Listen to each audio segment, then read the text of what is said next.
This one here you can see in the two-tone paint, 12,000 euros or dollars extra. Huge double kidney here, very impressive. In the extended shadow line you can get it in all black, but you could also get it in a more subtle note.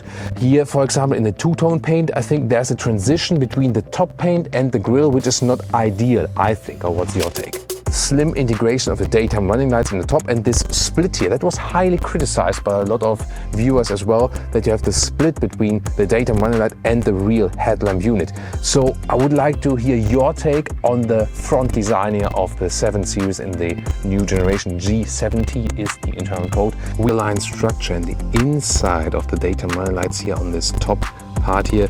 This is such an attention to detail. If you need some extra footroom, this is the version to go for. I'm just kidding. This is the cutaway model here, where we can see more of that battery. This is the i7 cutaway, and these cells here combined make a total capacity of 102 kilowatt hours net. Recharging will be 10 to 80% state of charge with DC charging in 34 minutes. It's the optimum at the 195 kilowatt peak. So you rather press here in this upper corner and then you move a little bit more backwards so you do not block the sensor. So when I press it here, the door does open automatically like this. And the question is, what about, like the safety things?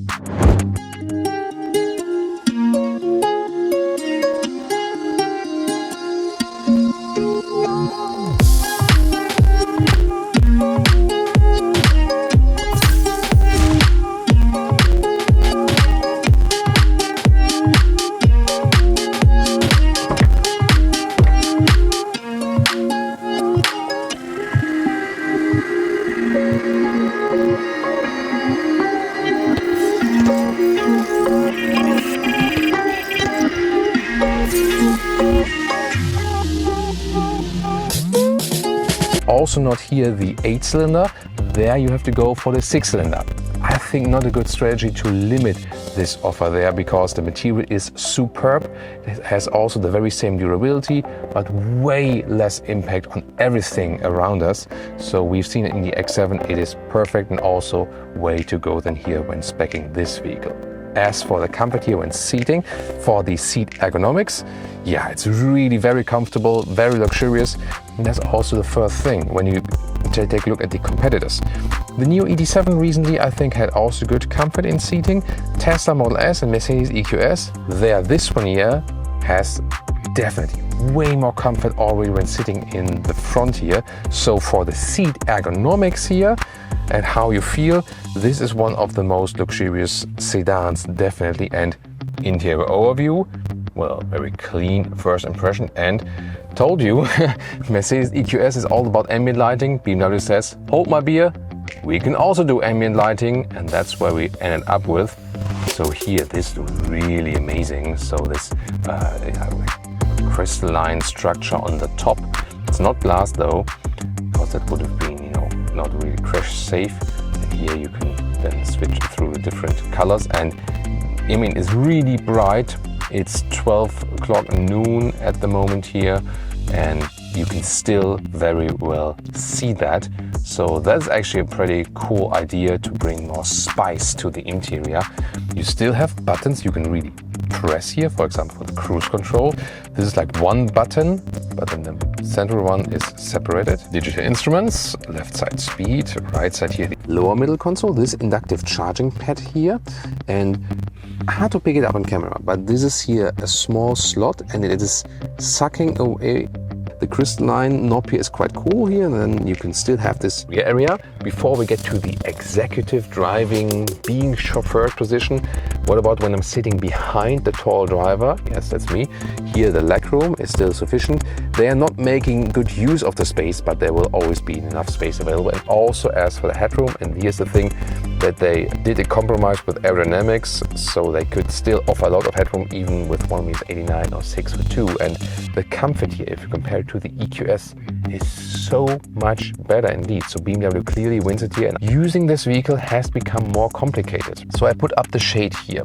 So when I want to open the window, and then I have to switch it here on the screen that this shade comes up. And I wonder, I mean, if you're driving 10 hours all day, and maybe this is kind of like a hobby, it takes more time to use car functions. I tend to say I want to have things straightforward. And set lounge position it is called. There we can see magic. The front seat is moving forward. Let's see, of course it takes a while. While that is going forward, I can also show you this one here, the armrest. Again, inductive charging pad, air is being sucked away. And then here is some storage with 2 more USB-C chargers. And the quality of the materials, how everything is processed in the interior, is really outstanding. This is really amazing, super comfortable. And then you can also rest your feet here on this special footrest that is going up. This is really amazing. Now the seat is going a little bit more backward, and the shade of the panoramic roof, by the way, is going forward. So it starts at the rear here, and then it's being rolled in the front. And the reason for that is, by that they can also ensure more rear headroom because they are storing it here in the front.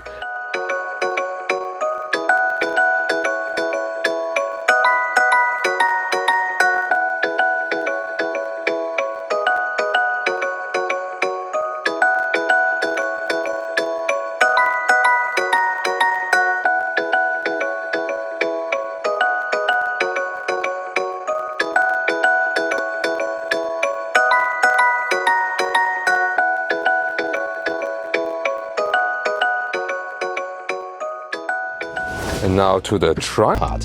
Interesting also the height, of course, and this is at 57 centimeters or 22 inches.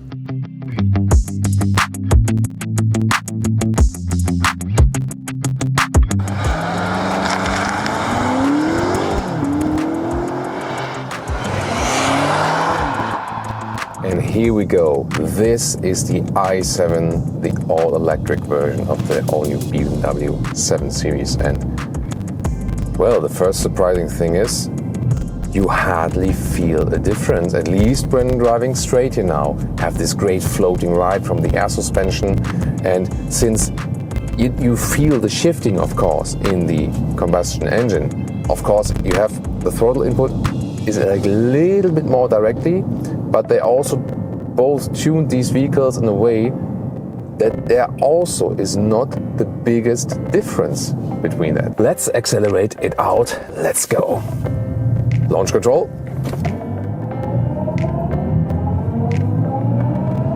Plop, that's 55 miles an hour. Wow. Whew. And you also heard that sound building up. You can completely deactivate it. It's just a thing like if you want that. It is not very extreme, so there are electric vehicles where you have more sound feedback. So here they thought with a 7 Series we don't exaggerate it. In the sports mode here you hear of course more of that. I think it's still subtle enough.